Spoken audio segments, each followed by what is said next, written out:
Let's open with a word of prayer. Lasst uns mit einem Gebet öffnen.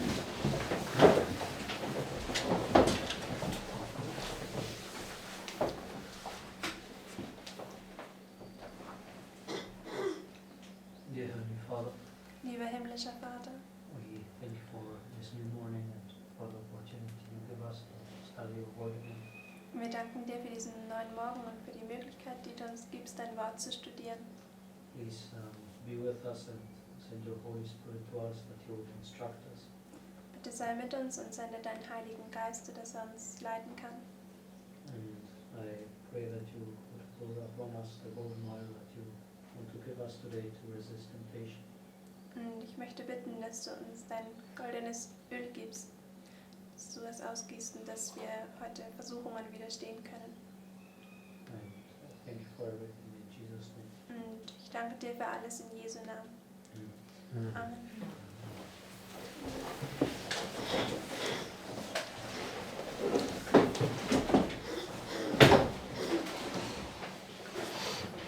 Okay, so just going to continue on looking at this Creation Week.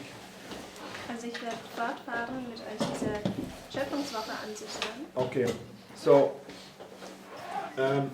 if we remember the points that we did when we looked at these 7 plagues in type, should I say? Und wenn wir an diese Punkte denken, also die wir schon durchgegangen sind, über diese 7 Plagen im Typus. And we were also paralleling with that the 7 trumpets Und damit haben wir parallel gesetzt die 7 Posaunen and the 7 plagues. und die 7 Plagen. Okay, so this in type marks this point, this end, Also das im Typus markiert dieses Ende, followed by the beginning. gefolgt vom Anfang. Okay, and Lawrence was mentioning this point last night about Proverbs chapter 8. Und Lorenz hat ja diesen Punkt gestern Abend erwähnt über Sprüche 8. Okay, where it tells you in verse 22 that it's marking a point where Christ was brought forth. Wo es in Vers 22 diesen Punkt markiert, wo Christus hervorgebracht wurde. It says in the beginning. Es sagt am Anfang. Okay, and it's all about this role play, right? Und es geht eben alles um dieses Rollenspiel. Because Christ is teaching us line upon line. Denn Christus lehrt uns ja Linie auf Linie. Okay, and it's about understanding. When you have these understanding about how the Lord is dividing up the word. Und wenn man dieses Verständnis hat, von wie der Herr eben dieses Wort teilt. Okay, and he uses the natural to demonstrate the spiritual. Und er benutzt eben das Natürliche, um das Geistliche zu demonstrieren. Okay, and the natural earth, what did he do with it? Und bei der natürlichen Erde, was hat er damit gemacht?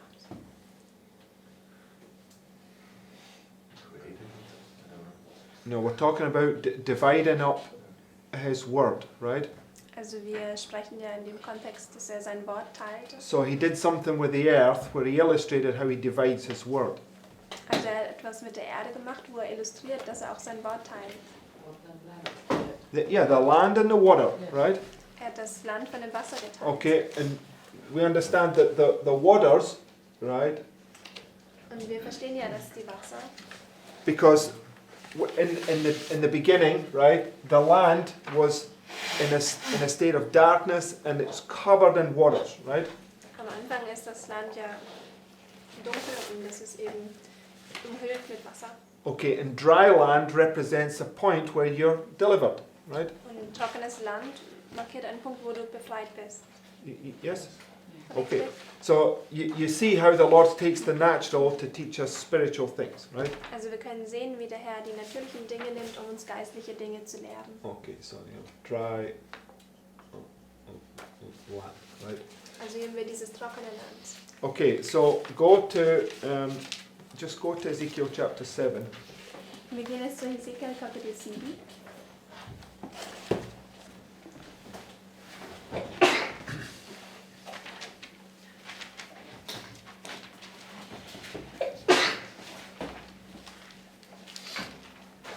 In verse 1. In Vers 1.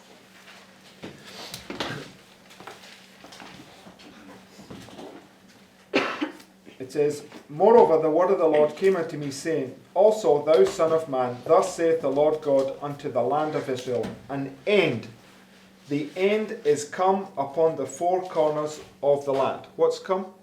Also was ist gekommen? An end, right? Das Ende. Now the end is come upon thee, and I will send mine anger upon thee, and will judge thee according to thy ways, and will recompense upon thee all thine abominations. Right? So what's getting recompensed? Also was wird sozusagen ja, Vergolden. vergolten werden? Danke. The abominations, right? Also many- all diese Gräuel. How many abominations is there? Und wie viele gibt es? Yeah, 4, right? 4. And they are a parallel to this external beast that rises out of the sea right here, right? Und sie sind eine Parallele zu diesem externen Tier, was hier aus dem Meer aussteigt. Because right here, 4 beasts come out of the sea, right? Which is the waters, Es sind ja diese 4 Tiere, die aus dem Meer kommen, was die Wasser sind. right? The sea is the waters, right? Also das Meer, das ist die Wasser. Am I applying my own wisdom to that, or does the Bible say that? Ist das meine eigene Weisheit oder sagt das die Bibel? Okay, just remind you, just hold your finger there and just go to Isaiah 17. Wir behalten unseren Platz hier und gehen zu Jesaja 17.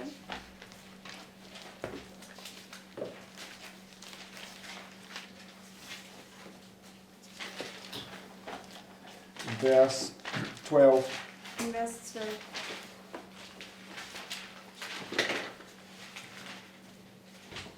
It says, woe to the multitude of many people, which make a noise like the noise of the seas. What do they make a noise like? Also was The für sea, right? Geräusche machen sie wie ein Meer. And to the rushing of nations that make a rushing like the rushing of mighty waters. Right?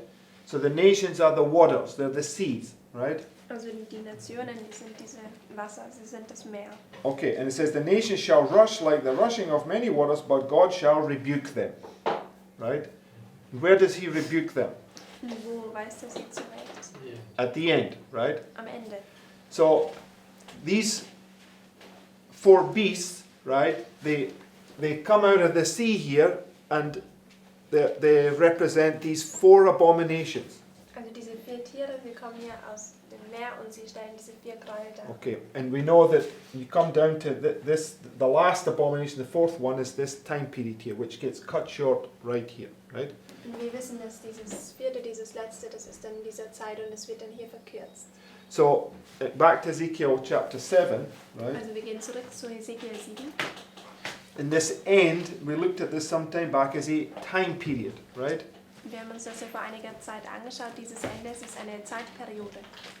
Because, verse 3, Denn in Vers 3, now the end is come upon thee, and I will send mine anger upon thee, and will judge thee according to thy ways, and will recompense upon thee all thine abominations.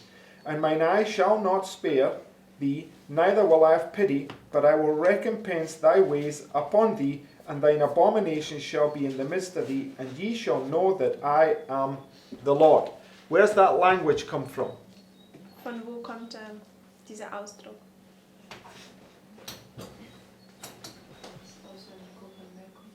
No. Okay, that might be so, but this language here, right? Verse 4. Ezekiel 9. Yes, Ezekiel 9, right? Aus Hesekiel 9 in Vers 4. Right? Just keep your place there. Go to Ezekiel 9, Wir right? behalten unseren Platz und gehen zu Hesekiel 9. So, verse 4. Und Vers 4. And the Lord said to him, go through the midst of the city, through the midst of Jerusalem, and set a mark upon the foreheads of the men that sigh and cry for all the abominations that we've done in the midst thereof. On our narrative here, where's he doing that? Also in dieser Erzählung hier, wo macht er das?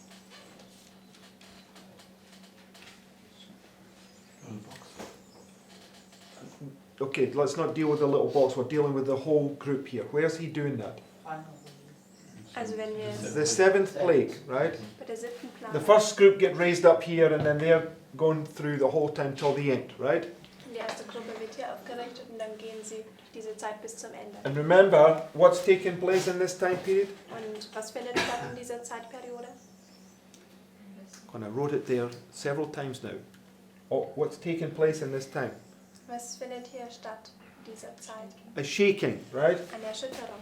So, because it's in the shaking where you're being sealed, right? Denn es ist in der Erschütterung, wo du versiegelt wirst. Because it's where the two classes are being separated, right? Das ist, wo diese zwei Klassen getrennt werden. That day, the day of the Lord, shall not come except there come a falling away first, right? Dieser Tag des Herrn soll nicht kommen, es sei denn, dass zuvor ein Abfall ist. And the man of sin be revealed. That's where everybody's character's been revealed all the way down to here, right? Der Menschensohn offenbart wird. Und das ist eben hier, wo all dieser Charakter offenbart wird. So in the shaking, you have these stars falling from heaven, right? Also in dieser Erschütterung hast du die Sterne, die vom Himmel fallen. Right? It's the shaking of the heavens and the earth. It's the seventh plague, right? Die Erschütterung von Himmel und Erde, die 7. Plage. Okay. And Ezekiel 9 marks the point where the Holy Spirit gets up and departs from the temple, right? Und Ezekiel 9 markiert diesen Punkt, wo der Heilige Geist nun sich aufrichtet und dann eben weggeht vom Tempel. Right? Ezekiel 9, 10 and 11. It tells us this. Just go to chapter 11. Also Ezekiel 9, 10 und 11. Wir gehen zu Kapitel 11, Verse 23. in Vers 23.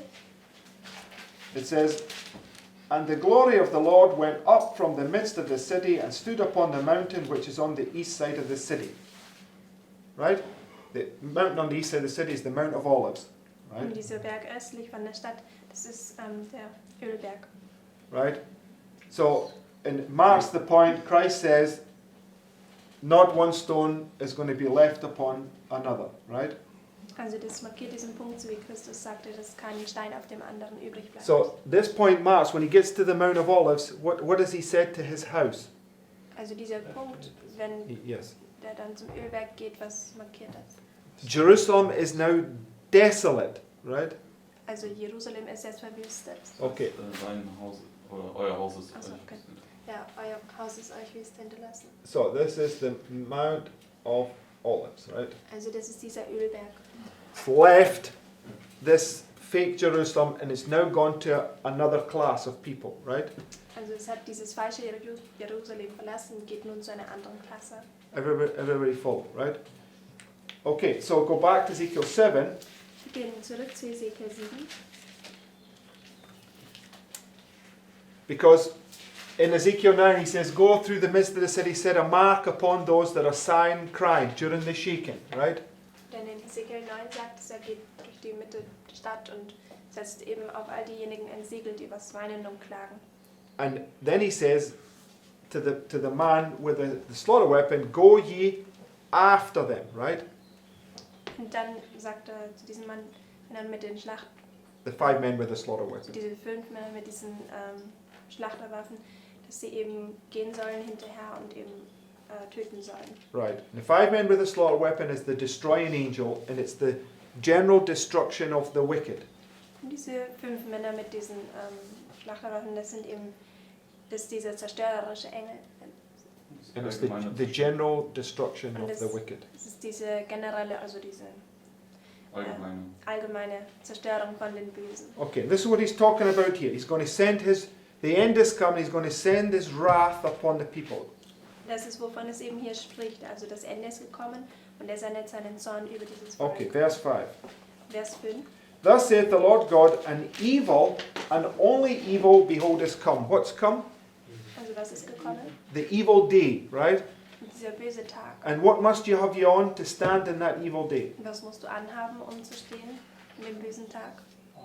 The whole armor of God, right? Und diese ganze Rüstung. You must have on the wedding garment, right? Du musst das Hochzeitsgewand anhaben. It says, An end is come, the end is come, it watcheth for thee, behold it is come, the morning is come unto thee, O thou that dwellest in the land, the time is come, the day of trouble is what? Near, right? And not the sounding again of the mountains. Now I will shortly pour out my fury upon thee, and accomplish mine anger upon thee. I will judge thee according to thy ways, and will recompense thee for all thine abominations. And mine eye shall not spare, neither will I have pity. I will recompense thee according to thy ways, and thine abominations that are in the midst of thee, and ye shall know that I am the Lord that smiteth. What does he do? He smites, right? Also er schlägt. Okay, and it's marking this punishment that comes right at the end here, when he destroys Jerusalem, right? Und das markiert diese Bestrafung, die hier am Ende kommt, wenn er Jerusalem zerstört. Okay, so the end is immediately followed by the beginning, right? Und das Ende ist ja gleich gefolgt von dem Anfang. Okay, and this is what we have been looking at as we've been going through this creation week. So you go to the notes. Das, was wir uns angeschaut haben, während wir durch diese Schöpfungswoche gingen. Wir gehen zu den Notizen. Okay, and this quote, the first quote, the only quote that's in there. Und das erste Zitat, das ist auch das einzige. It says that the expression bottomless pit represents the earth in a state of confusion and darkness, right? So those four beasts there, when they come out of the sea, where are they coming out of? Also diese 4 Tiere, wenn sie aus dem Meer kommen, von wo kommen sie heraus? How do we know that? Aus dem bodenlosen Cornelia, you said it Woher with wissen great wir das? confidence. Show me where they come out of the bottomless pit. You can help her, Margaret, but Revelation, it was the wrong answer. Revelation 17. Right? Go to Revelation 17. Wir gehen zur Offenbarung 17.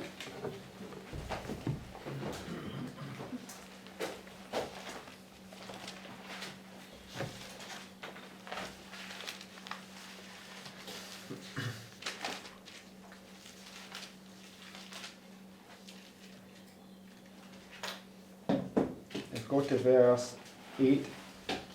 Und wir gehen zu Vers 8. It says, the beast that thou sawest was 538 to 1798, right? Also 5:38 bis 17:8. Is not and shall ascend out of the bottomless pit, right? So where does it ascend out of the bottomless pit according to this narrative? Also gemäß dieser Erzählung, von wo kommt es aus diesem bodenlosen Abgrund? So in one sense, this is was, Also in einem Sinne ist das dieses, es war, is not. es ist nicht. Where does she ascend? Und also wo kommt es dann heraus?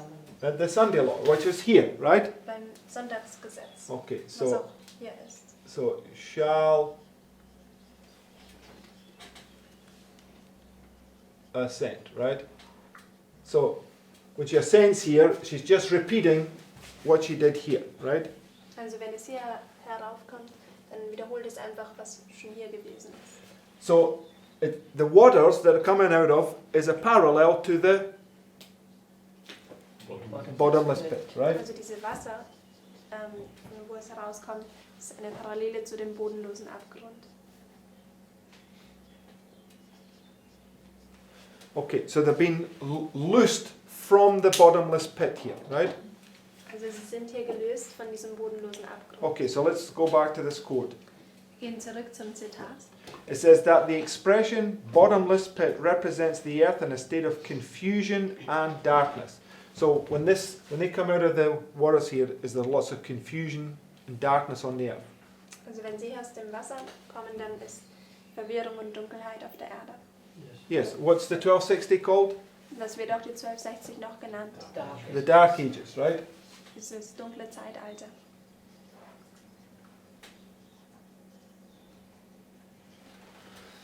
Okay, it says, is evident from other scriptures concerning the condition of the earth in the beginning. The Bible record says that it was without form and void, and darkness was upon the face of the deep. So where is it taking out to? Also wohin bringt uns das jetzt? In the beginning, right? Zum Anfang. So right at the beginning here, the earth is in this state, right? Also genau hier am Anfang ist die Erde in diesem Zustand. Okay. And darkness was upon the face of the deep. The word here translated deep is the same that in Revelation 20:1-3 is rendered bottomless pit. Right? So at the end, when Satan gets punished, where does he get put into? Also am Ende, wenn Satan bestraft wird, wohin wird er hineingesetzt? Into the bottomless pit, In right? diesem bodenlosen Abgrund. So here he's loosed from the bottomless pit, right? Also hier ist er gelöst vom bodenlosen Abgrund. Okay, so let's just put here, he's loosed. And here you have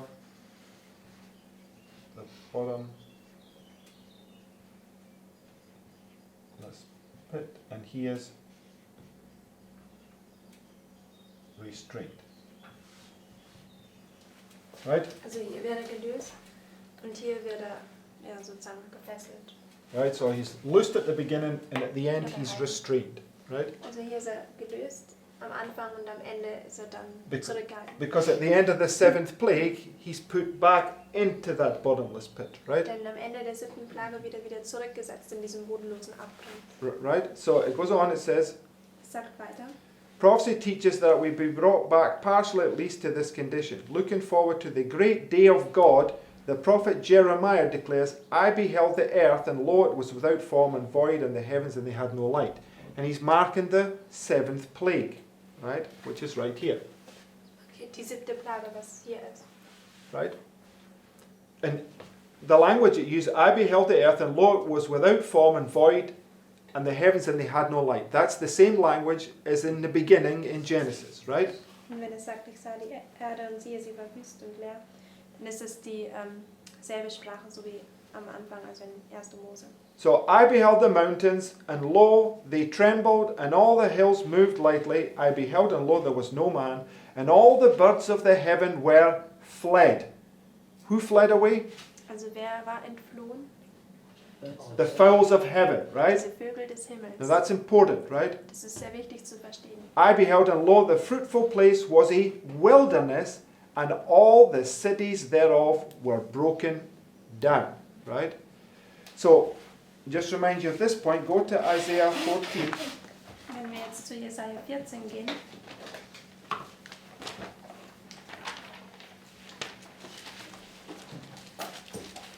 In verse 12, in Vers 12, in fact,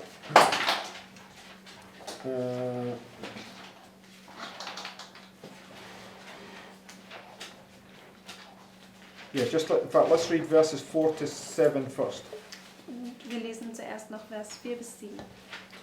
It says that thou shalt take up this proverb against the king of Babylon. What will you do? Also was wirst du machen? You start teaching in parables, right? Also du wirst anfangen, in Gleichnissen zu lernen. And who are you going to teach parables about? Und wen wirst du Gleichnisse lernen und über was? It says it right there. The king of Babylon, right? Über den König von Babylon. When John gets the revelation here, who does he get the revelation about? Und wenn Johannes hier die Offenbarung bekommt, über was bekommt er die Offenbarung? Was, is not, shall ascend, right? Über dieses, was war und nicht ist und wieder aufkommt. Is it a parable? Ist es ein Gleichnis? Yeah, it's a proverb. It's taking the natural to teach the spiritual, right? Ja, es ist ein Sprichwort. Es nimmt das Natürliche und lehrt uns etwas Geistliches. Right? It says, where were we? I lost my place. Okay, just. Thou shalt take up this proverb against the king of Babylon, and say, how hath the oppressor ceased? The golden city ceased. The Lord hath broken the staff of the wicked and the scepter of the rulers. So where else do we find this word ceased? Also wo finden wir noch dieses Wort aufgehört? In Jonah and in Job, right? In Jona und in Hiob. So when it's marking the point where these oppressors that have been oppressing you, they flee away or they haste away, right? Es markiert einen Punkt, wo diese Unterdrücker, was sich unterdrückt haben, dass sie eben wegfliehen. And hence, we read there in the quote that all the fowls of the heaven, they flee away, right? Und deswegen haben wir auch gelesen in dem Zitat, dass alle Vögel des Himmels entflohen sind. Okay, so it goes on, it says, the Lord hath broken the staff of the wicked and the scepter of the rulers. He who smote the people in wrath with a continual stroke, he that ruled the nations in anger, is persecuted, and none hinder it. The whole earth is at rest and is quiet, they break forth into singing. That's this point right here. Also das ist dieser Punkt hier, Right? The rest comes. Right? wo die Ruhe kommt. So now go to verse 12. Wir gehen jetzt zu Vers 12. How art thou fallen from heaven, O Lucifer? Right? What's he done there? Also was hat hier getan? Babylon is fallen. Revelation 18, right? Babylon ist gefallen, Offenbarung 18. So, Babylon is fallen. Right? Also Babylon ist gefallen. Right? So,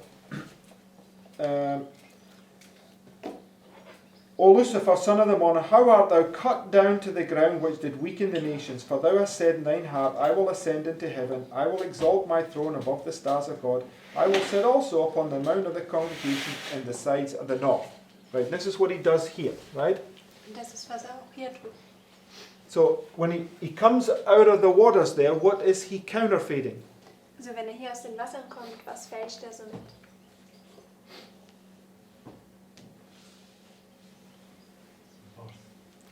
Yeah, he's counterfeiting the baptism that's marked right here, right? Also fälscht die Geburt, die hier markiert ist. Because in the beginning it's marking where Christ, the light comes to the darkness, right? Denn am Anfang markiert es, wo Christus das Licht zur Dunkelheit kam. Okay, the darkness is banished into the bottomless pit, right? Und diese Dunkelheit, sie wird eben, kommt eben in diesen bodenlosen Abgrund. Okay. It says, I will ascend above the heights of the cloud, I will be like the Most High, yet thou shalt be brought down to the hell, to the sides of the pit. They that see thee shall narrowly look upon thee and consider thee, saying, Is this the man that made the earth to tremble and did shake kingdoms, that made the world as a wilderness, and destroyed the cities thereof, that opened not the house of his prisoners? What did he do? Also was hat getan? Destroyed the cities, right? Hat die Städte zerstört. And this is the last line we read in the quote, right? Und das sagt es auch in der letzten Zeile von dem Zitat. It says, All the cities thereof were broken down, right? Es sagt, all die Städte, sie wurden zerbrochen. Right? So it marks the point where Satan and his angels were cast down onto the earth, right? Also es markiert einen Punkt, also den Punkt, wo Satan und seine Engel vom Himmel hinausgeworfen werden. So just go to Revelation 12. Wir gehen zu Offenbarung 12.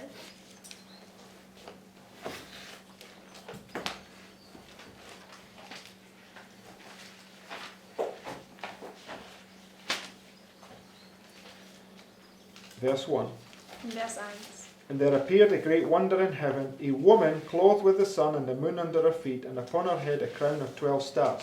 And she being with child, travailing in birth and pain to be delivered. So where does the travailing begin? Also wo fangen diese Wehen an?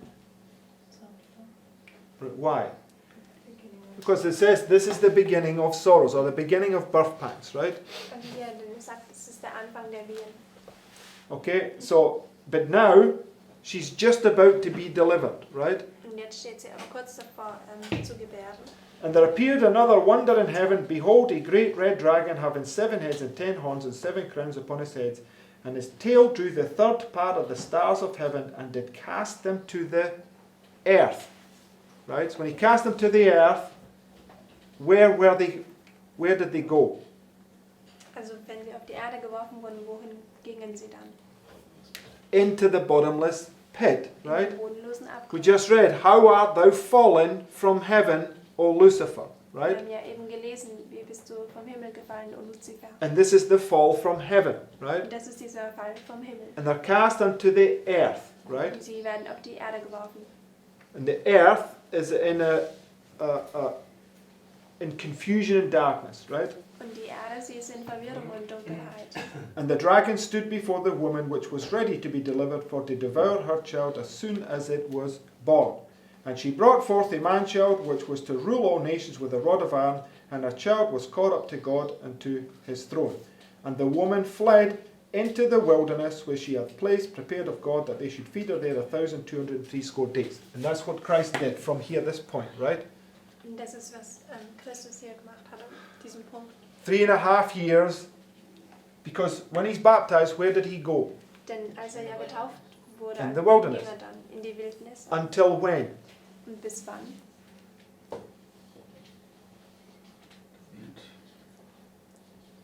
Come on, just follow the narrative. The wilderness. He went into the wilderness until when? Also ging in diese Wüste, aber bis wann? To the next final river. Das Krieg. Until Lucifer comes down to deceive him at the end of the 40 days, right?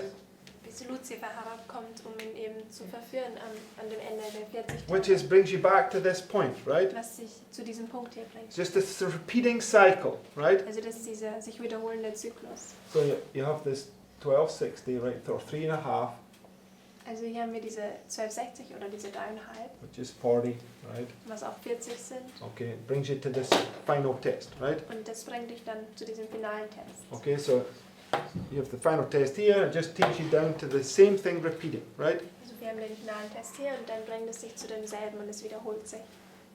Right, everybody follow? Kann jeder folgen. Okay, so go now to your notes, go to Genesis chapter 1, Wir gehen jetzt zu unseren Notizen, wir gehen zu 1. Mose 1 verse 14. und Vers 14. Now remember, the first verses that we done was all dealing with in the beginning, right?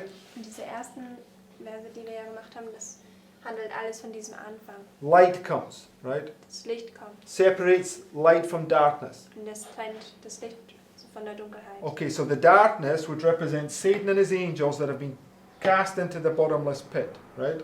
Also die Dunkelheit würde Satan und seine Engel darstellen, die was in den bodenlosen Abgrund geworfen sind. Okay. But the light, remember the darkness is the children of the night, the light is the children of the day, right? Und die Dunkelheit, das sind ja die Kinder der Nacht, aber das Licht, das sind diese Kinder des Tages. And he separates the waters from the waters, right? Und er trennt diese Wasser von den Wassern. Okay, so let's go verse 14. Wir gehen zu Vers 14.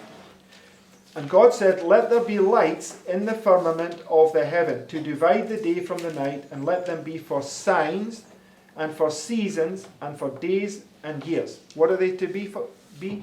Also was sollen sie sein? Signs, right? Sie sollen als Zeichen dienen. Okay. So I'm not sure that I understand all the aspects there, but what did Christ say the only sign he's going to give? Was hat Christus gesagt? Das einzige Zeichen, was er geben wird. The sign of Jonah, right? Das Zeichen Jonas. Right, and we'll come back to that thought in a minute. It says, Wir kommen nochmal gleich drauf zu. and let them be for lights in the firmament of the heaven to give light upon the earth, and it was so. So which heaven? Also von welchem Himmel spricht es? The second heaven, right? Von dem zweiten Himmel. Because he divided the waters from the waters, right? Denn er hat ja die Wasser von den Wassern getrennt. And in between those waters there is a heaven, right? Und zwischen diesen Wassern ist ein Himmel. So this is speaking about the waters above.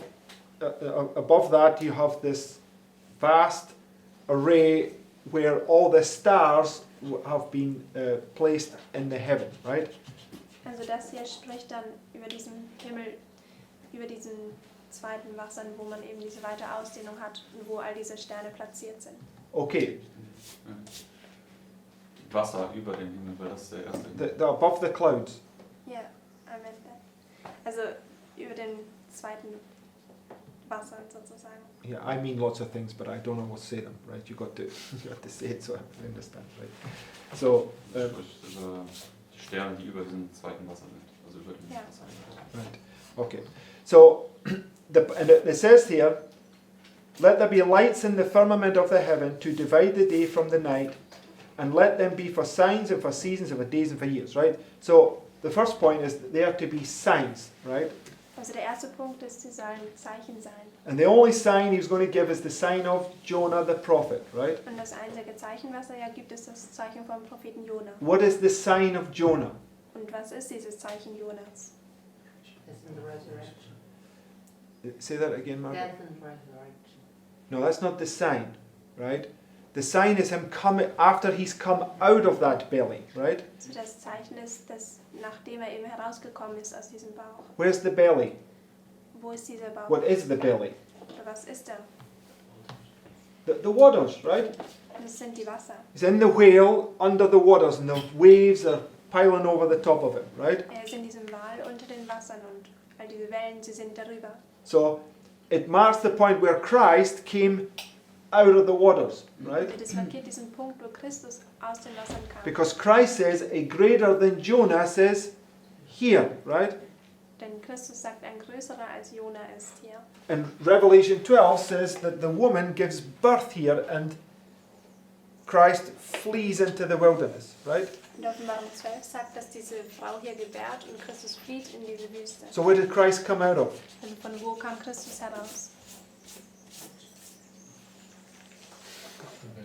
The belly, right? He's come out is the birth, right? Also er kommt heraus, es ist die Geburt. And the belly is this trying experience that you've got to go through right there, right? Und dieser Bauch, das ist diese prüfende Erfahrung, durch die du gehen musst. Therefore, he's now been placed in the heavens as a sign, right? Deswegen ist er jetzt platziert in den Himmel als ein Zeichen. So you become the church in heaven on earth, right? Also du wirst zu dieser Gemeinde im Himmel auf Erden. Right?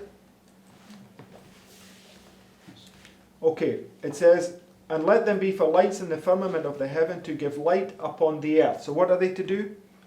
Also was sollten sie tun? They're to give light, right? Sie sollen Licht sein.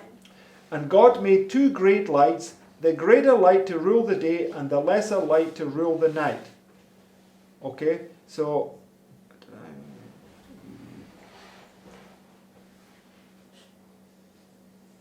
okay. Just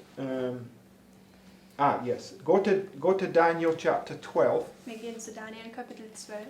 And Daniel 12 is the close of probation, right? Und Daniel 12 ist ja das Ende der Gnadenzeit. Which is typified by this point right here, right? Was ja durch diesen Punkt hier typifiziert ist. It says, and at that time shall Michael stand up, the great prince, which standeth for the children of thy people. And there shall be a time of trouble, such as never was, since there was a nation, even to that same time. And at that time thy people shall be what? Delivered, right? So when you come out of the belly, it marks the deliverance, right? Also wenn du aus dem Bauch herauskommst, dann markiert es diese Rettung. Every one that shall be found written in the book. That's the final review, right? Also das ist die finale Untersuchung. And many of them that sleep in the dust of the earth shall awake, some to everlasting life and some to shame and everlasting contempt. So you have these two classes, right?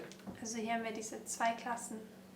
One is coming out of the waters, the other one is being put into the waters, right? Die einen, sie kommen heraus aus den Wassern und die anderen, sie werden hineingesetzt. Okay, verse 3. Vers 3. And they that be wise, that's those that's coming out of the waters, Also und die was weise sind, das sind diejenigen, die aus dem Wasser herauskommen. shall shine as the brightness of the firmament, and they that turn many to righteousness as the stars forever and ever. So when you come out of the belly, you're as the stars, right? Also wenn du aus diesem Bauch herauskommst, dann bist du wie die Sterne. Right? Richtig? The Bible's all teaching the same thing over and over, right? Also die Bibel lehrt uns immer das Gleiche. Okay, so it says, we read, there's two great lights. There's the greater light to rule the day and the lesser light to rule the night, right? Also wir haben zuvor gelesen, es gibt diese zwei großen Lichter, das Größere, um eben den Tag zu beherrschen, das Kleinere in der Nacht. Okay, there actually was another quote, and I just must have overlooked it. Let me just quickly post that. Es gibt noch ein weiteres Zitat, das kommt jetzt auch im Deutschen in den Livestream.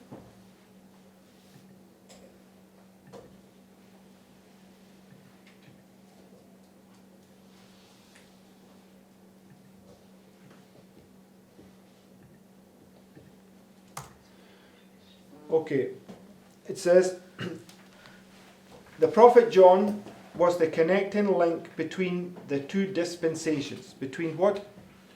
Also zwischen was? What's the two dispensations? Was sind diese zwei Dispensationen?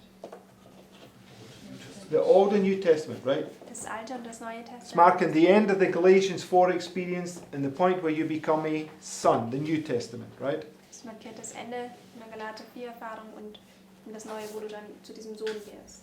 As God's representative, he stood forth to show the relation of the law and the prophets to the Christian dispensation. He was the lesser light which was to be followed by a greater, right? So when Christ gets baptized here, he's the greater light being baptized by the lesser light, right? Also als Christus hier getauft wurde, war er das größere Licht, was getauft wurde von dem kleineren. Right? So you see that John and Christ represent these stars in the heaven, right?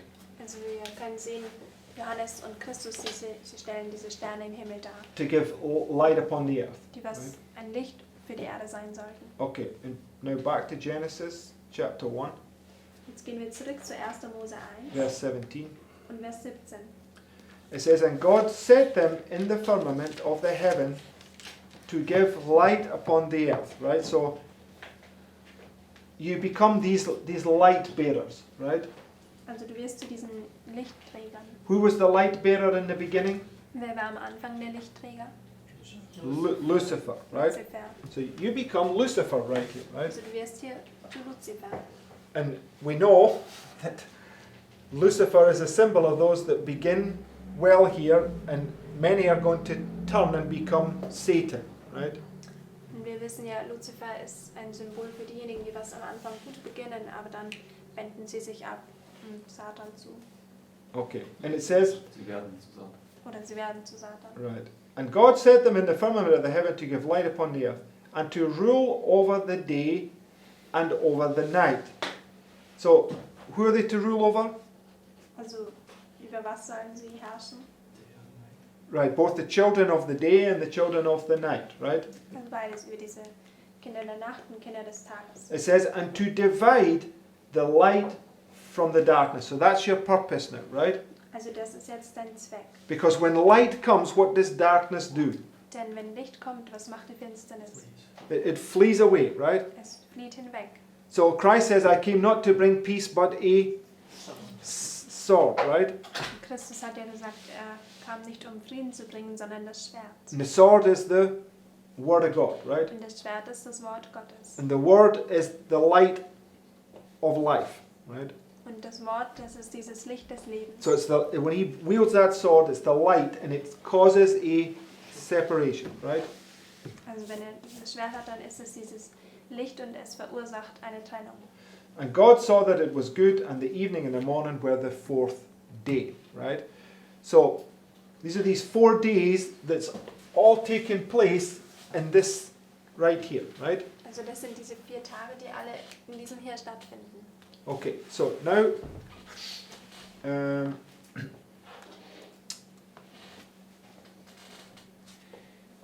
yeah, just a confirmation here on this, because it says that they give light upon the earth and rule over the day and night. If you just go to Revelation 2, just remind you of this point. Und es sagt ja, dass diese Lichter, sie geben Licht für die Erde und sie beherrschen Tag und Nacht. Und wenn wir dazu zu Offenbarung 2 gehen, Verse 26. ab Vers 26. It says, He that overcometh and keepeth my words unto when? The end. To him will I give power over the nations. When do you receive power? Also wann erhältst du Vollmacht? When did Jeremiah receive power? Wann hat Jeremia Vollmacht erhalten? When he came out of the belly, right? Als er aus dem Bauch herauskam. Okay. And he shall rule them with a rod of iron. So what do you become at that point? Also was wirst du zu diesem Punkt? A ruler, right? Zu einem Herrscher. As the vessels of a potter shall they be broken to shivers, even as I received of my Father. And I will give him the morning star. And the morning star is the sun, right? Und dieser Morgenstern, das ist der Sohn. It's the exceeding bright light, Das ist die Sonne. Das überaus helle Licht. right? So when you receive that exceeding bright light in your heart, you become this great light, right? Und wenn du dieses überaus helle Licht in deinem Herzen erhältst, dann wirst du zu diesem großen Licht. Okay, and if you just go back, because in Genesis 1 and verse 18, Und wenn wir zurückgehen zu 1. Mose 1 und it says they were to rule over the day and over the night and to divide the light from darkness, right? Vers 18. Vers 18, Entschuldigung. Right? So when you go down to back again to verses 3 and 4, you see the same expression. Und wenn wir dann zu 1. Mose 1, Vers 3 und 4 gehen, da sehen wir denselben Ausdruck. And God said, let there be light, and there was light. And God saw the light that it was good, and God divided the light from darkness. Right? It's the same illustration, right? Also das ist dieselbe Darstellung. So when he said, let there be light, it's marking this point when light comes into the world. The Christ gets baptized and he comes out of the water, right? Also wenn sagt, es werde Licht. Sorry, can you repeat? When he says, let there be light here, Also wenn sagt, es werde Licht, marks the same point where Christ comes out of the water. He's the light of the world. markiert es dasselbe, wo Christus hier aus den Wassern kommt und er ist das Licht der Welt. Okay, so you can see it's it's just one allegory teaching all the same thing about what's happening here, right? Also wir können sehen, dass es alles dieselbe Erzählung, die uns eben über das hier lehrt. Okay, right. So we already covered this next bit about the beast coming out of the bottomless pit, right? And we know that the bottomless pit here, and then John is standing here like Christ, right? Und Johannes, er steht ja hier, so wie Christus. John is taken back, sees what was, what is not in 1798, and what's going to come, right?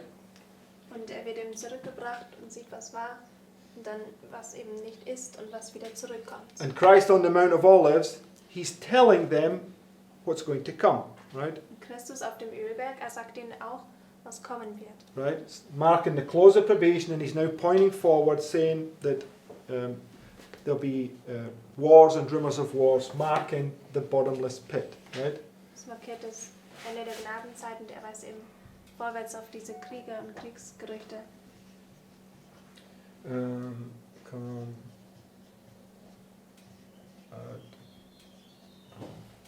Indem diese 4 Tiere, die aus dem bodenlosen Abgrund kommen. the sea, waters.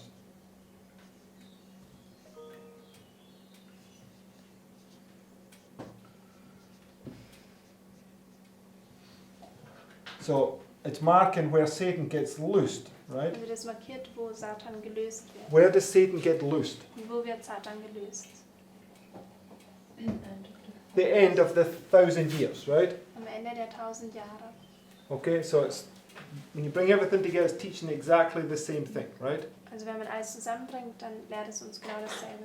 Okay, so now go back to Genesis 1, verse 20. Jetzt gehen wir zurück zu 1. Mose 1 und wir lesen Vers 20. So, as I said, the first 4 days are marking everything that's taken place here, right? Und so wie ich ja sagte, diese 4 Tage, sie markieren eben alles, was hier stattfindet. But when you get to verse 8, I want to say that this marking a change, right? Vers 8. Verse 20, excuse me, sorry. Also wenn wir dann zu Vers 20 kommen, dann markiert es eben diesen Wechsel. It says, and God said, let the waters bring forth abundantly. So, where's these things coming from? Also von wo kommen diese Dinge? They're coming out of the waters, right? Aus den Wassern. Right? The moving creature that hath life, and fowl that it may fly above the earth in the open firmament of heaven. Okay, so what happened here according to Jeremiah? Also was geschah hier gemäß Jeremia? The fowls fled away, right? Diese Vögel, sie entflohen. So right here at the end, the fowls flee, right? Also hier am Ende fliehen die Vögel. But right here you have these 4 beasts. Where are they coming out of? Aber hier haben wir diese 4 Tiere und von wo kommen sie her? Out of the water, right? Von diesen Wassern kommen sie. Okay, so we'll come back to this point in a minute, because Creation Week goes from here, it's all the way down to the end, right? Die Schöpfungswoche, Sie fängt hier an und geht bis zum Ende. So there has to be a transition point where because the first 4 days are dealing with this time of peace, right? Und diese ersten 4 Tage, sie handeln ja von dieser Zeit des Friedens. So there has to be a point where it transitions into this time of trouble, Also right? da muss ein Punkt sein, wo dieser Wechsel stattfindet zu dieser Zeit der Trübsal. Okay, so let's just look at that, right? Go back to verse 20. Wir schauen uns das jetzt an. Wir gehen zurück zu Vers 20. It says, and God said, let the waters bring forth abundantly. The moving creature that hath life, and the fowl that it may fly above the earth in the open firmament of heaven. So the fowls flee, marking the point where Satan and his angels are put into the bottomless pit, right? Also die Vögel, die fliehen, das markiert den Punkt, wo Satan und seine Engel in diesen bodenlosen Abgrund geworfen werden. So if that's parallel to that, the fowls coming out of the waters here would be marking this point where the beasts come out of the sea, right? Und wenn das ja parallel ist mit dem, dann muss es auch hier so sein, dass diese Vögel, dass sie eben aus dem Wasser kommen, so wie diese 4 Tiere aus dem Wasser kommen.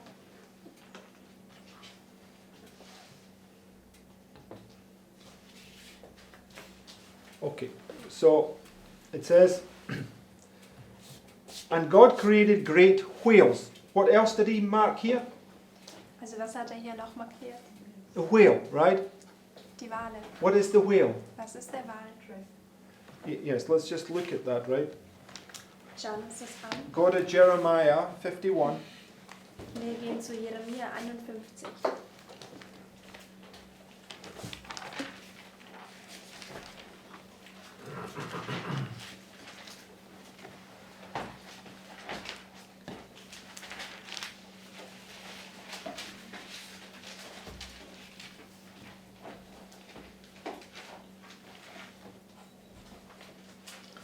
Verse 34. Und Vers 34. It says, Nebuchadnezzar, the king of Babylon, hath devoured me. He hath crushed me. He hath made me an empty vessel. He hath swallowed me up like a, what? Dragon, right? He hath filled his belly with my delicates. He hath cast me out, right? So, the dragon swallows you up, right? Also And it says, you go into his belly, right? dieser Drache, verschlingt dich und du gehst sozusagen in seinen Bauch. And go to Ezekiel 32. Wir gehen zu Ezekiel 34. Das war 32. 32. Ezekiel 32.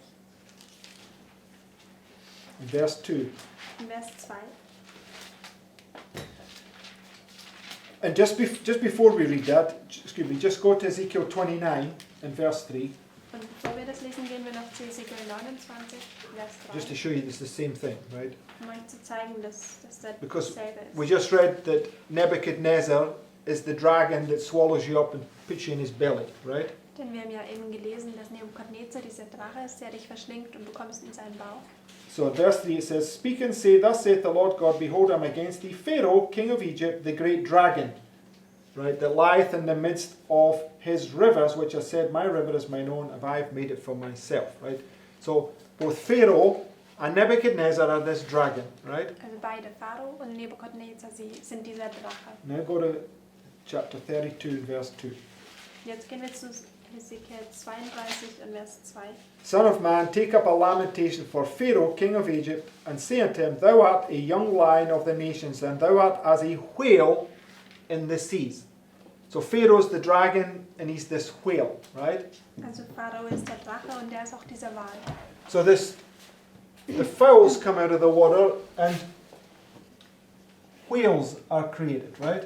Also diese Vögel, sie kommen aus den Wassern und diese Wale, sie sind geschaffen. And the whale is the dragon, right? Und der Wal ist der Drache. And the dragon is Satan, right? Und der Drache ist Satan. So it's in agreement at the end of the 1,000 years, Satan is loosed, right? Also es ist in Übereinstimmung damit, nach den 1000 Jahren ist Satan gelöst. Okay, it says, And God created great whales and every living creature that moveth, which the waters brought forth abundantly.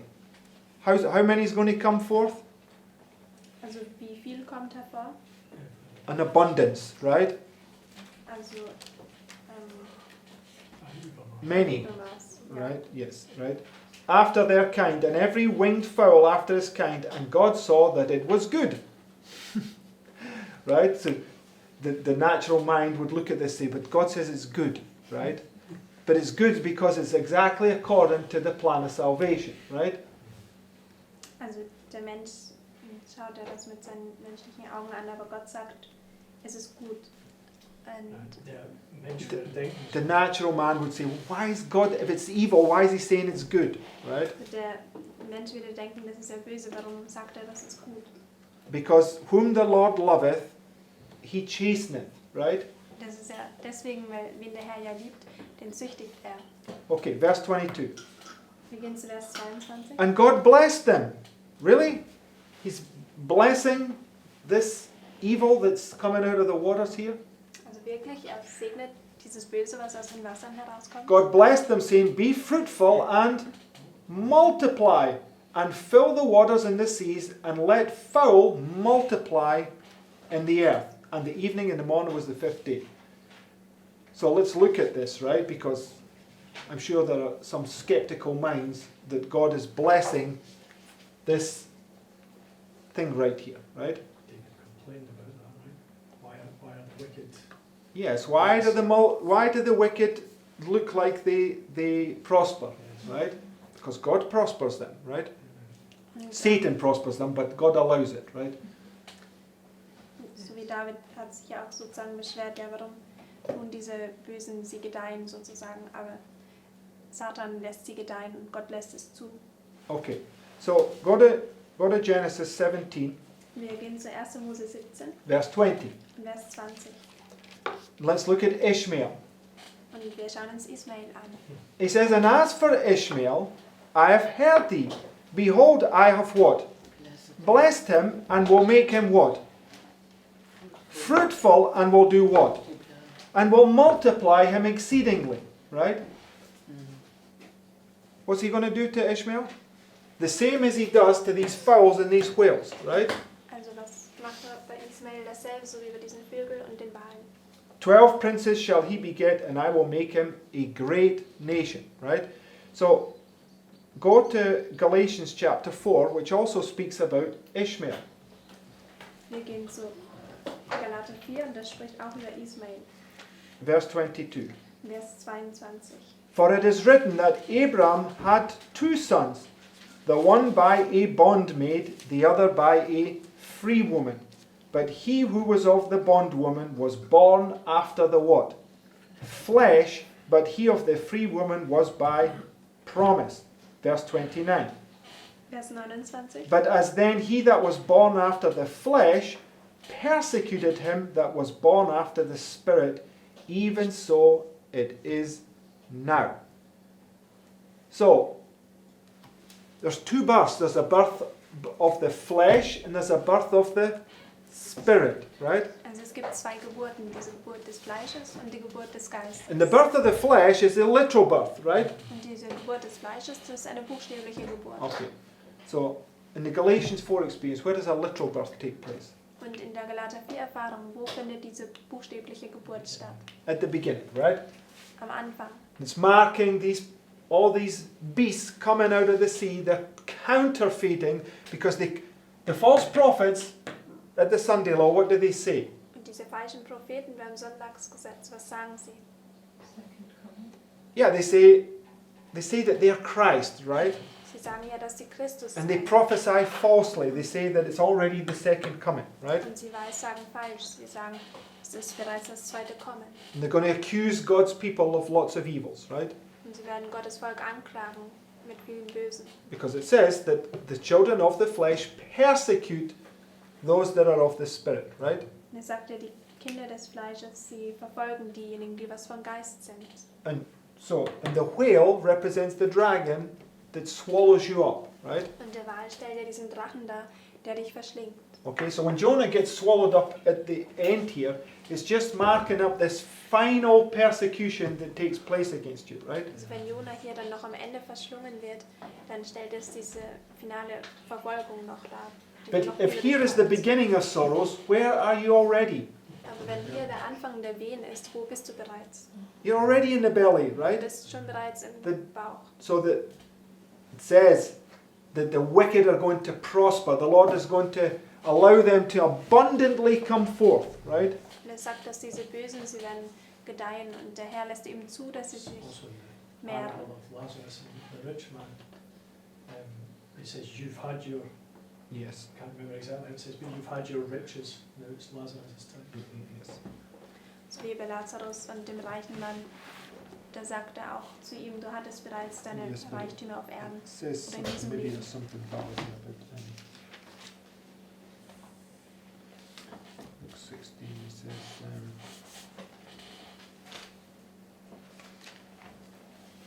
No, it's verse 25. It says, "But Abram said, Son, remember that thou in thy lifetime receivest thy good things, Yes. and likewise Lazarus evil things. But now he is comforted, and thou art tormented." So he swaps it round, right? Also es wird sozusagen umgedreht. Also. Okay, because you come out of the belly at the end, right? Und das ist deswegen, weil du kommst aus dem Bauch dann am Ende. Okay. But they come out of the belly as the children of the flesh at the beginning, right? Aber sie kommen am Anfang aus diesem Bauch, also diese Kinder des Fleisches. Right? And the children of the flesh persecute those that are of the spirit, right? Und die Kinder des Fleisches, sie verfolgen diejenigen, die was vom Geist sind. So that when you understand spiritual things and stand on spiritual things, those that are on literal things, they're going to persecute you, right? Also wenn du geistliche Dinge verstehst und gegründet bist auf geistlichen Dingen, dann werden diejenigen, was die Dinge eben nur buchstäblich verstehen, dich verfolgen. So all the brethren that have left this movement, that are stuck in a literal mindset, Also all diese Brüder, die die Bewegung verlassen haben und die fixiert sind auf diesem buchstäblichen Verständnis, right? What are they going to do? was werden sie machen? They are going to persecute you, right? You can be absolutely sure about it, right? Sie werden dich verfolgen. Okay. Darüber können wir uns sicher sein. So go now.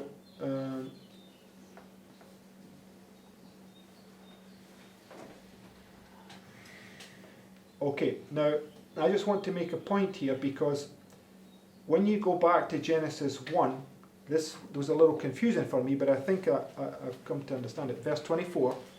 Also da war für mich ein kleiner Punkt, wo ich verwirrt war darüber.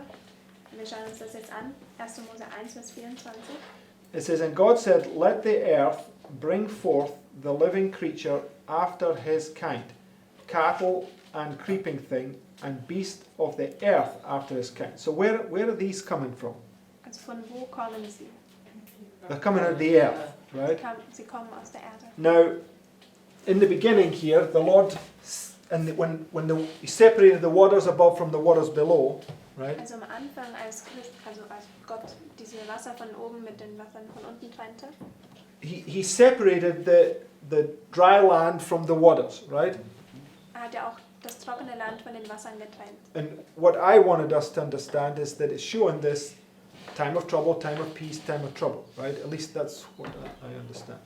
Und ich wollte ja, dass wir daraus verstehen, das zeigt uns diese Zeit der Trübsal und Zeit des Friedens. Okay, but go to Daniel chapter 7. Wenn wir jetzt zu Daniel 7 gehen,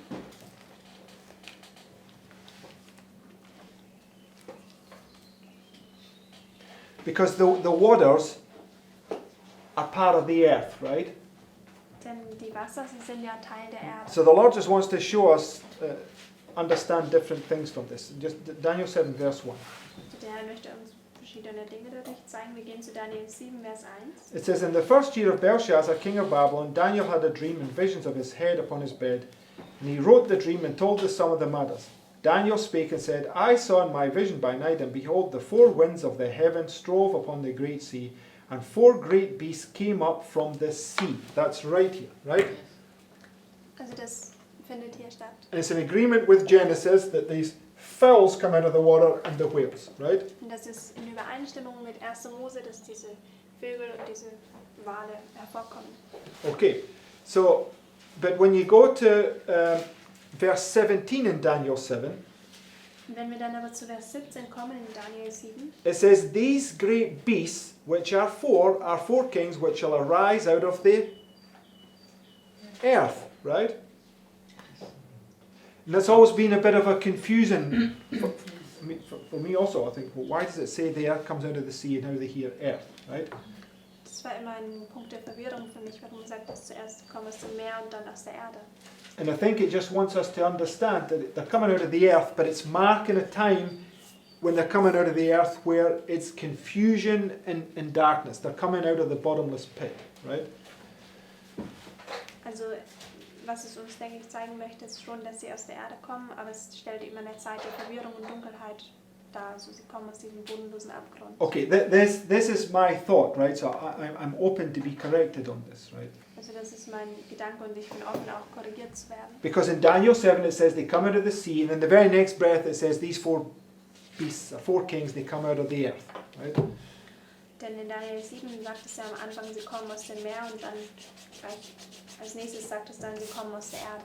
And we read in the beginning, bottomless pit represents the earth in a state of confusion and darkness, right? Und wir haben ja am Anfang gelesen, dass der bodenlose Abgrund markiert, also oder stellt die Erde dar, die was in einem Zustand der Verwirrung und Dunkelheit ist. Okay, so when the 4 beasts come up out of the sea, they're coming up out of the earth in a state of confusion and darkness, right? Also wenn diese 4 Tiere aus dem Meer kommen, dann stellt es auch dar, dass sie eben aus diesem bodenlosen Abgrund Aus der Erde. aus der Erde kommen, die, was eben diese, When it said confusion and darkness, also diese Erde, die was in dem Zustand von Verwirrung und Dunkelheit ist. right? And hence, when you go to Genesis, first of all, it marks these fowls and whales coming up out of the sea. Und deswegen in 1. Mose zeigt es uns eben auch zuerst diese Vögel und die Tiere, die aus dem Meer kommen. I mean, naturally, the fowls come out of water. No, right? Und natürlich gesehen, also kommen da diese Vögel aus dem Wasser? Nein. Okay, and in the beginning, she takes Jeremiah when the fowls flee away as marking the point where they get put into the bottomless pit, which is the water, right? Und in dem Zitat, also da haben wir gesehen, dass diese Vögel, die was entfliehen, es werden sozusagen in diese Wasser, also in diesen bodenlosen Abgrund Right. geworfen. I mean, the fowls he didn't create out of the water. No, but I'm not saying he created them out of the water. But it says that let them come forth out of the water, right? I think that this is what it's saying there. But it says, let the waters bring forth abundantly, referring to the water creatures, and fowl that may fly above the earth. So the 2 separate creations. Yeah, Because no, in chapter 2 it says he created them out of the earth. yes, no, but I'm not denying that point. But I'm saying that it's specifically worded in a certain way because the Lord wants to link things together. That's my point, right? Also Lorenz hat diesen Punkt gemacht, dass das sozusagen 2 Schöpfungen sind. Zuerst diese Meerestiere, die was aus dem Wasser kommen und dann Look, it says there, dazu. God said, let the waters bring forth abundantly the moving creature that hath life, and fowl that may fly above the earth. Right? So I'm not arguing the point, but the Bible is always written in a certain way to link your thoughts together. Say, why has the Lord written it that way? Right? And we have to look at things spiritually, right? Aber die Bibel ist ja auf eine bestimmte Art und Weise geschrieben und man muss eben verstehen, warum das so ist. Man muss das eben geistlich betrachten. Okay, so anyway, but the point is, in the very next verses, verse 24, and God said, let the earth bring forth the living creature after his kind, cattle and creeping thing, and beasts of the earth after his kind. So what things come forth? Also wir haben nochmal Vers 24 gelesen, also was kommt hier hervor? There's cattle, right? Also das Vieh, Creeping thing, and beasts after his kind, right? So, the beasts, what do beasts represent? also diese Tiere, was stellen sie dar? Persecuting powers, right? Diese verfolgende Mächte. What about creeping things? Was ist mit diesen Gewürmen oder diesen Kriechern? Where do we find that expression? Wo finden wir noch diesen Ausdruck? Sorry, what did you say? Abomination. Is it Yes, in Ezekiel, the creeping things, right? But In and it's Ezekiel true, right? The abominations. But if you go to, I think it's in 2 Peter, chapter 1. Und wenn wir auch noch zu 2. Petrus Kapitel 1 gehen,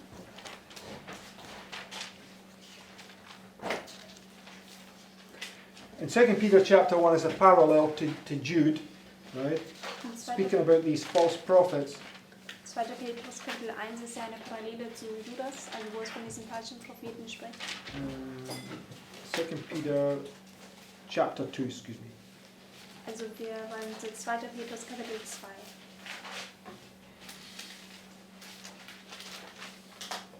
Okay, so just let's verse 1. Let's begin there. We'll close with these thoughts because we're running out of time.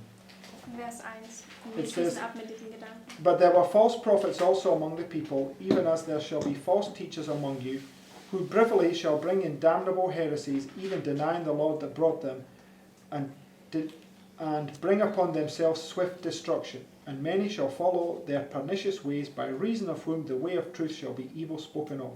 And through covetousness they shall with vain words make merchandise of you, whose judgment now of a long time lingereth not, and their damnation slumbereth not. For if God spared not the angels that sinned, but cast them down to hell. So what punishment is coming upon these right here? Also welche Bestrafung kommt über diese hier? Cast them down. Yeah, okay, so where did that take place, Ella? It's alright. Here, when they're cast into the bottomless pit, right? Which chapter? Chapter 2, Margaret. Wir sind in Kapitel 2, Okay, verse 4. Vers 4. For if God spared not the angels that sinned, but cast them down to hell, and delivered them into chains of darkness to be reserved unto judgment, and spared not the old world, but saved Noah, the 8th person, there's the birth, right? A preacher of righteousness, bringing in the flood upon the world of the ungodly, and turning the cities of Sodom and Gomorrah into ashes. So it's right here, right? When all the cities are being punished, right? Also dass hier, wenn all diese Städte bestraft werden. And condemned them with an overthrow, making them an ensample unto those that after should live ungodly. Right? So,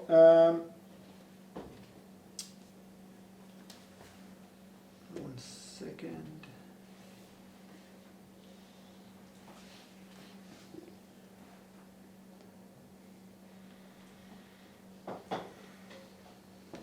Verse 12. Verse 12.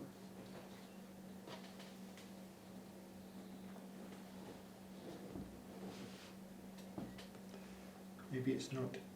It's this same illustration, but maybe it's not this. Where they creep into. Creep to the houses. Yes, And Jude says. it's in Jude. Well, okay. Unawares, but Yes. the creeping in the houses is Timothy.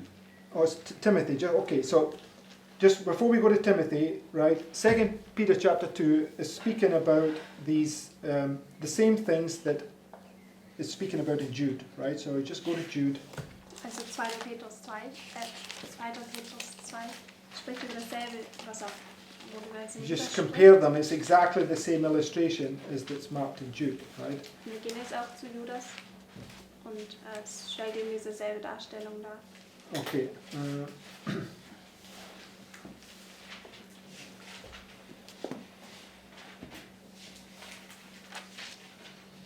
Yes, if you go to verse 6. Vers 6.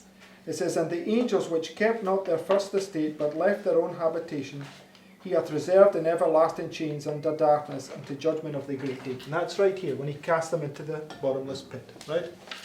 Und das hier, wo er sie in diesem bodenlosen Abgrund wirft. Even as Sodom and Gomorrah and the cities about them in like manner, giving themselves over to fornication and going after strange flesh, are set forth an example, suffering the vengeance of eternal fire. That's where all the cities are laid low, right? Also das ist, wo all diese Städte wüst gemacht werden. It says, Likewise also these filthy dreamers defile the flesh, despise dominion, and speak evil of dignities.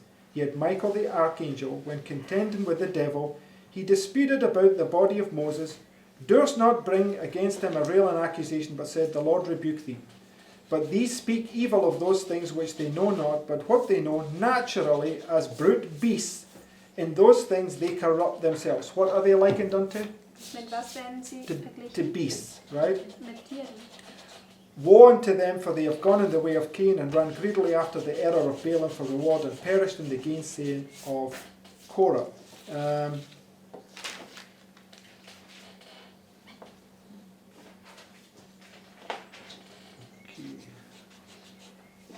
Trapped in this and Yeah, verse 4. where? Which verse? Verse 4.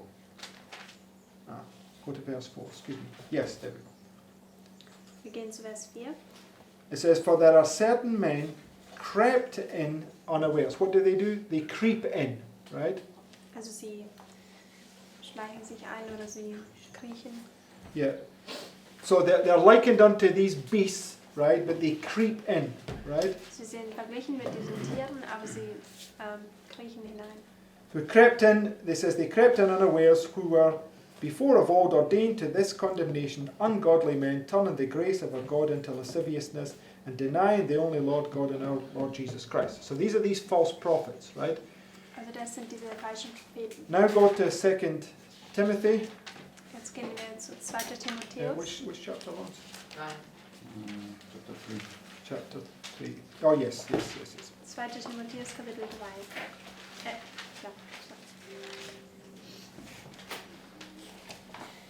Yes, okay. Just let's begin in verse 1, we'll go down to verse 6. Wir fangen in Vers 1 an und gehen bis Vers 6. It says, this know also that in the last days perilous times shall come, for men shall be lovers of their own selves, covetous, boasters, proud, blasphemers, disobedient to parents, unthankful and unholy, without natural affection, truce breakers, false accusers, incontinent, fierce, despisers of those that are good, traitors, heady, high-minded, lovers of pleasure more than lovers of God, having a form of godliness, but denying the power thereof, from such turn away. So this is these antichrists, right? Also das sind diese Antichristen. They deny the combination of the human and the divine. Sie verleugnen diese Verbindung von menschlich und göttlichen. For of this sort are they which creep into houses and lead captive silly women laden with sins, led away with diverse lusts. What do? Also was machen sie? They creep in, right? There's these creeping things, right? Sie kriechen hinein. Also das sind diese kriechenden Dinge. And that's why when Ezekiel was taken into the temple and shown what was in their hearts, there was all these creeping things upon the walls of their heart, right? Und deswegen, als Ezekiel zu diesem Tempel gebracht wurde und er eben sah, was in ihren Herzen war, da waren all diese kriechenden Dinge auf den Wänden des So, Herzens. by beholding, you become changed into the same image, right? Und durch das Betrachten wirst du ja verwandelt in dasselbe You Ebenbild. become these creeping beasts, right? These beasts or these creeping things on the earth, right? Also du wirst dann zu diesen kriechenden Tieren wie hier auf Erden. Okay, so anyway, we're going to cover all this topic this weekend at the seminar, so I will finish any thoughts that I have on this there. Also wir werden auch dieses Thema dann noch behandeln bei dem Wochenendseminar und dann werde ich dann auch diese Gedanken dann zu Ende bringen. But I'm hoping at least, because just the last thought, that that's the 5th day, so what I'm saying is the first 4 days would mark the time of peace, and the 5th day marks this change to the time of trouble. Also die ersten 4 Tage würden diese Zeit des Friedens markieren und der 5. Tag ist dann dieser Wechsel zu der Zeit der Trübsal. And it takes you down to the 6th day. What does the Lord do on the 6th day? Das bringt dich dann herab zum 6. Tag. Und was hat er gemacht am 6. Tag? He creates you. Where does He create you? Er hat dich geschöpft. Und wo macht er das? John, Jeremiah, I formed thee in the belly, right? Jeremia sagt es, ich habe dich geformt im Bauch. Okay, so it's the 6th day, and at the end of the 6th day, it is done, because man is made now perfect in his image, right? Und das ist der 6. Tag. Und am Ende des 6. Tages ist es dann vollendet. Und der Mensch ist nach seinem Ebenbild gemacht. Okay, we've shown many illustrations to show you that you see the double right here at the end. It's the latter rain, right? Und wir haben ja viele Darstellungen, die zeigen, dass du eben das Doppelte dann genau hier am Ende erhältst, also Okay. dass der Spätregen. And they go forward during this 1,000 years of peace in type here, and they are doing this judgment to bring the last group of people in, right? Und sie gehen dann eben vorwärts in diesem Typus der 1000 Jahre und sie machen eben dieses Gericht und bringen noch diese letzten Leute hinein vor dem Gericht. Okay, but I'll clarify those points this weekend, right? Und ich werde diese Punkte auch noch behandeln und noch mehr klären beim Wochenendseminar. Everybody follow, right? Konnte I jeder know there might be some adjustments we have to make with those things. We might understand them better as we go forward, but those are just some thoughts that we all need to look at, right? And make sure we understand it for ourselves, right? Und ja, es werden auch vielleicht noch Angleichungen gemacht zu diesen Punkten und so. Und das sind aber Gedanken, die wir uns eben behalten sollen und anschauen sollten. Okay, let us close with prayer. Und lasst uns abschließen mit Gebet.